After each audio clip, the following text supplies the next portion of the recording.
It's a $5 high with the brand name coronavirus. They put coronavirus because the pandemic is affecting everybody. But the customers aren't dying from COVID-19. At least a 25% increase in overdose deaths here in the Bronx. It's actually fentanyl, the opioid that killed Mac Miller,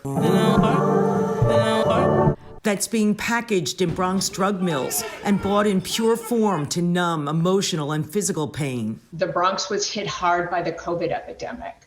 The Bronx is suffering from very high rates of unemployment now. The Centers for Disease Control, which spent so much time tracking COVID numbers this past year, issued a health alert recently about a record number of fatal overdoses nationally, more than 81,000 in a 12-month period that ended May 31st. It's a perfect storm. There is social isolation. You have folks who were fine, and then COVID hit, and they've relapsed.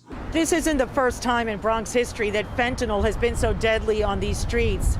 30 years ago, a product known as Tango and Cash was being sold as heroin.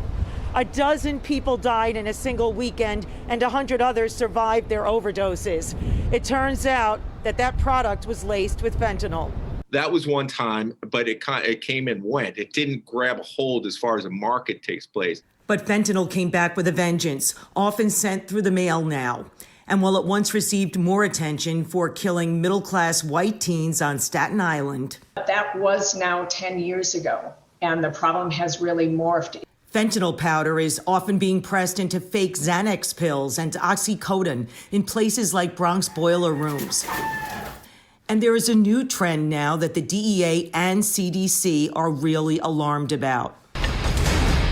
Methamphetamine, the psychostimulant featured in the hit series Breaking Bad, is now breaking big in New York with a 214% increase in seizures. It's not until this year that we're starting to see more meth usage.